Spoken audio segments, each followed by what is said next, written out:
আসসালামু আলাইকুম। বিবিসি আন্তর্জাতিক বিশ্ব সংবাদে আপনাকে স্বাগত। শুরুতে সংবাদ শিরোনাম, পরে বিস্তারিত।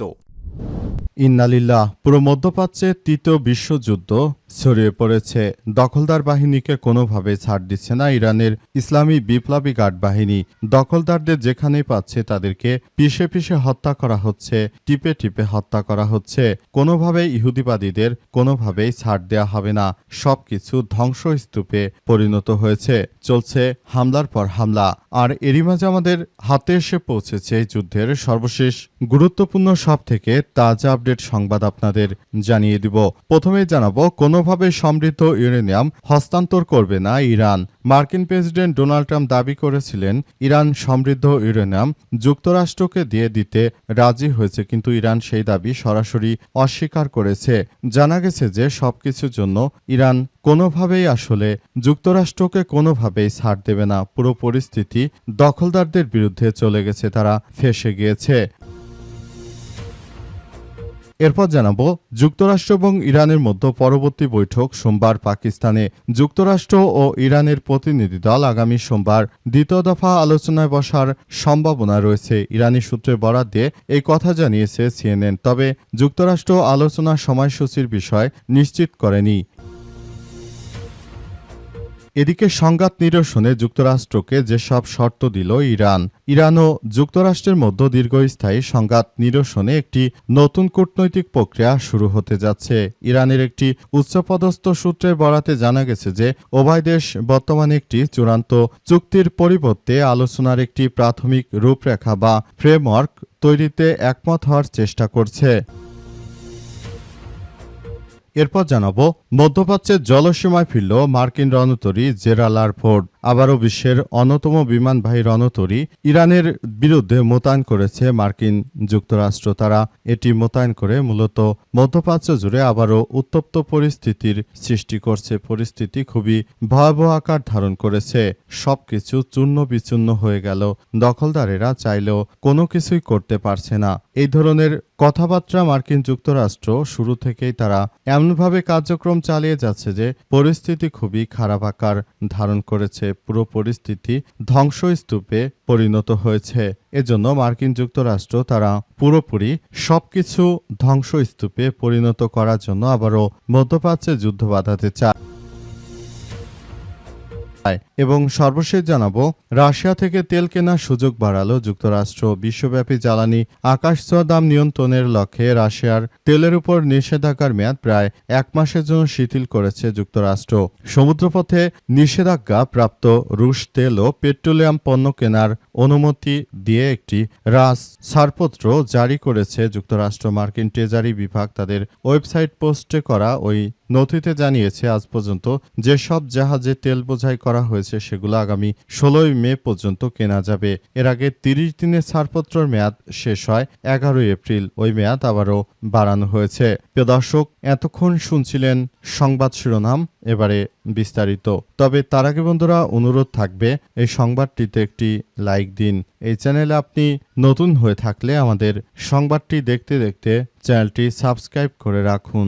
কমেন্ট করে বন্ধুরা আপনার মূল্যবান মতামত জানিয়ে দিন আপনি বিশ্বের কোন দেশ থেকে বা বাংলাদেশের কোন স্থান থেকে আমাদের সংবাদটি দেখছেন এবং শুনছেন। আর বন্ধুরা, সংবাদটি আপনার সোশ্যাল মিডিয়া ফেসবুকে শেয়ার করে বন্ধুদেরও দেখার সুযোগ করে দিন। গাজা যুদ্ধে আপনি যদি নিরীহ ফিলিস্তিনিদের ভালোবেসে থাকেন বন্ধুরা, কমেন্টে ইয়েস লিখে পুরো বিশ্বকে আমাদের এই সংবাদটি দেখার সুযোগ করে দিন। এবারে বিস্তারিত। কোনোভাবে সমৃদ্ধ ইউরেনিয়াম হস্তান্তর করবে না ইরান। মার্কিন প্রেসিডেন্ট ডোনাল্ড ট্রাম্প দাবি করেছিলেন ইরান সমৃদ্ধ ইউরেনিয়াম যুক্তরাষ্ট্রকে দিতে রাজি হয়েছে, কিন্তু ইরান সেই দাবি সরাসরি অস্বীকার করেছে। ইরানের পররাষ্ট্রমন্ত্রী মন্ত্রণালয়ের মুখপাত্র ইসমাইল বাগাই বলেছেন, এই সম্ভাবনা আদৌ বিবেচনা করা হচ্ছে না। তিনি ইরানের রাষ্ট্র গণমাধ্যমে বলেছেন, আমাকে স্পষ্ট করতে হবে যে ইরানের সমৃদ্ধ ইউরেনিয়াম কোনোভাবেই কোথাও হস্তান্তর করা হবে না। ইরানি ভূমি যেমন আমাদের কাছে গুরুত্বপূর্ণ ও পবিত্র, এ বিষয়টি আমাদের কাছে ঠিক ততটাই গুরুত্বপূর্ণ। বাগাই আরও জানিয়েছেন যে ইউরেনিয়াম হস্তান্তরের বিষয়টি তেহরান কখনোই বিবেচনা করেনি। তবে ইউরেনিয়াম সমৃদ্ধকরণ স্থগিত রাখার বিষয়ে আলোচনায় যে খবর বেরিয়েছে সেটির সমালোচনা করলেও তিনি সরাসরি সম্ভাবনা নাকচ করেননি। এর আগে ট্রাম্প বলেছিল ইরান তাদের সমৃদ্ধ ইউরেনিয়াম হস্তান্তরে রাজি হয়েছে এবং সেটি যুক্তরাষ্ট্রের রপ্তানি করা যাবে। এবং এদিকে অ্যাক্সিওসের খবর অনুযায়ী ট্রাম্প আরও জানিয়েছেন যে ইরান আমাদের কাছে তাদের এই ইউরেনিয়াম আমাদের হাতে তুলে দেবে এবং আমরা এই ইউরেনিয়াম দিয়ে মোটামুটি কথা ভবিষ্যতে ইরান যেন কখনো ইউরেনিয়াম তৈরি করতে না পারে সেই বিষয়গুলো নিয়ে আমরা কাজ করছি বলে সেখানে উল্লেখ করা হয়েছে। এবং মার্কিন প্রেসিডেন্ট ডোনাল্ড ট্রাম্প তিনি আরও জানিয়েছেন যে ইরান আমাদের সঙ্গে সবকিছু শেয়ার করার জন্য রাজি হয়েছে। তবে সর্বশেষ তথ্য অনুযায়ী মার্কিন যুক্তরাষ্ট্র যে ধরনের কথাবার্তা বলুক না কেন তারা সরাসরি মিথ্যাচার করছে। মার্কিন যুক্তরাষ্ট্র তারা কখনো এই ইহুদিবাদী ইসরায়েল এবং ইরানের সঙ্গে যে যুদ্ধ চলমান রয়েছে এই যুদ্ধে দখলদারেরা পুরোপুরি ফেঁসে গেছে। তারা চাইলেও আসলে কোনো কিছুই করতে পারছে না। পরিস্থিতি খুবই শোচনীয় আকার ধারণ করায় মার্কিন প্রেসিডেন্ট ডোনাল্ড ট্রাম্প তিনি পাকগোলের প্রলাপ বকছেন। এ অবস্থায় কেউ আসলে তার কোনো কথাই বিশ্বাস করতে পারছে না। তিনি এক সময় এক কথা আরেক সময় আরেক কথা বলে পরিস্থিতি ঘোলাটে করার চেষ্টা করছেন। যুক্তরাষ্ট্র ইরানের মধ্যে পরবর্তী বৈঠক সোমবার। যুক্তরাষ্ট্র এবং ইরানের প্রতিনিধি দল আগামী সোমবার দ্বিতীয় দফা আলোচনায় বসার সম্ভাবনা রয়েছে। ইরানি সূত্রের বরাত দিয়ে কথা জানিয়েছে সিএনএন। তবে যুক্তরাষ্ট্র আলোচনার সময়সূচির বিষয় এখনও নিশ্চিত করেনি। সিএনএন জানিয়েছে একজন ইরানি কর্মকর্তা তাদের জানিয়েছে যে সোমবার পাকিস্তানে ইরানি ও মার্কিন সমর্থকদের মধ্যে দ্বিতীয় দফার প্রথম বৈঠক অনুষ্ঠিত হবে। মার্কিন কর্মকর্তারা আলোচনার বিষয়টি নিশ্চিত না করলেও মূলত তারাই পাকিস্তানকে আবারও ইরানে পাঠিয়েছে যাতে করে এই যুদ্ধবিরতি তারা করে এবং এই যুদ্ধবিরতি করার মধ্য দিয়ে আসলে পরিস্থিতি ভবিষ্যতের দিকে এগিয়ে যায়। এই প্রক্রিয়াগুলো এ পর্যন্ত তারা সেভাবেই কার্যক্রম চালিয়ে যাওয়ার সিদ্ধান্ত গ্রহণ করেছে এবং পরিস্থিতি খুবই জটিল আকার ধারণ করেছে। পুরো পরিস্থিতি দখলদার ইসরায়েলি বাহিনী যে নতুনভাবে শুরু করেছে এই কার্যক্রমগুলো আমেরিকা শুরু থেকেই তারা পুরো পরিস্থিতি নিয়ন্ত্রণে নেয়ার চেষ্টা চালিয়ে গেছে। তারা ইরানের বিরুদ্ধে সর্বাত্মকভাবে যুদ্ধ করেও ইরানকে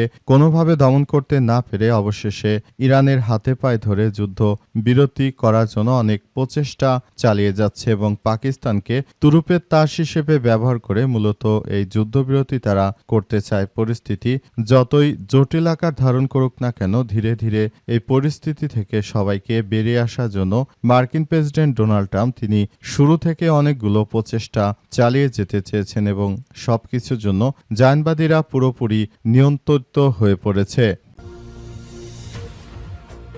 সংঘাত নিরসনে যুক্তরাষ্ট্রকে যেসব শর্ত দিল ইরান ও যুক্তরাষ্ট্রের মধ্যে দীর্ঘস্থায়ী সংঘাত নিরসনে একটি নতুন কূটনৈতিক প্রক্রিয়া শুরু হতে যাচ্ছে। ইরানের একটি উচ্চপদস্থ সূত্রের বরাতে জানা গেছে উভয় দেশ বর্তমানে একটি চূড়ান্ত চুক্তির পরিবর্তে আলোচনায় একটি প্রাথমিক রূপরেখা বা ফ্রেমওয়ার্ক তৈরির একমত হওয়ার চেষ্টা করছে। আসন্ন এই আলোচনায় ইরানের পারমাণবিক কর্মসূচির সবথেকে সংবেদনশীল বিষয়গুলো স্থান পাবে। বিশেষ করে ইরান কতটুকু মাত্রা পর্যন্ত ইউরেনিয়াম সমৃদ্ধ করতে পারে, এছাড়াও বর্তমানে ইরানের কাছে থাকা উচ্চমাত্রার সমৃদ্ধ ইউরেনিয়ামের মজুত নেই বা কি সিদ্ধান্ত নেওয়া হবে সেটাও অন্যতম আলোচ্য বিষয়। এদিকে আলোচনা শুরুর প্রাথমিক পদক্ষেপ হিসেবে ইরান 10টি শর্ত সম্বলিত একটি তালিকা দিয়েছে। সূত্রমতে এই শর্তগুলোর মধ্যে কেবল পারমাণবিক বিষয় নয় বরং মধ্যপ্রাচ্যের সামগ্রিক পরিস্থিতি বিশেষ করে লেবানন সংকটকে অত্যন্ত গুরুত্ব দেওয়া হয়েছে। ইরানের বার্তা স্পষ্ট, আঞ্চলিক পরিস্থিতি স্থিতিশীলতাই তাদের আলোচনার অন্যতম শর্ত।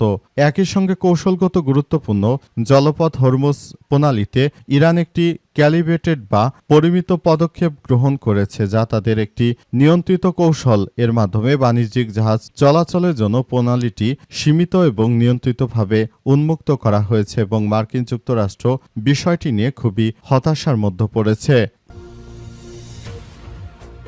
মধ্যপ্রাচ্যের জলসীমায় ফিরল মার্কিন রণতরী জেরাল্ড ফোর্ড। বিশ্বের বৃহত্তম বিমানবাহী রণতরী ইউএসএস জেরাল্ড আর ফোর্ড পুনরায় মধ্যপ্রাচ্যের জলসীমায় প্রবেশ করেছে। প্রতিরক্ষা কর্মকর্তাদের বরাত দিয়ে বার্তা সংস্থা অ্যাসোসিয়েট প্রেস এপি এই তথ্য নিশ্চিত করেছে। সম্প্রতি পূর্ব ভূমধ্যসাগরে থাকা ওই রণতরীটি দুটি ডেস্ট্রয়ার সহ সুয়েজ খাল অতিক্রম করেছে। বর্তমান জাহাজটি লোহিত সাগরে অবস্থান করে তার কার্যক্রম পরিচালনা করছে। মধ্যপ্রাচ্যের অস্থিতিশীল পরিস্থিতির বর্তমান প্রেক্ষাপটে এই রণতরীর অবস্থান পরিবর্তনকে অত্যন্ত গুরুত্বপূর্ণ হিসেবে দেখা হচ্ছে। গত এক মাসেরও বেশি সময় ভূমধ্যসাগরে অবস্থানকালে জাহাজটি একটি বড় ধরনের দুর্ঘটনার সম্মুখীন হয়। জাহাজটির লঞ্চটি পেছে ভয়াবহ অগ্নিকাণ্ডের ফলে এর ব্যাপক ক্ষয়ক্ষতি হয়েছিল। এই ঘটনার পর মেরামতের জন্য জাহাজটি বন্দরে ফিরে নিয়ে যাওয়া হয়। অগ্নিকাণ্ডের ফলে আবাসন ব্যবস্থা ক্ষতিগ্রস্ত হয়। প্রায় 600 নাবিক দীর্ঘ সময় ধরে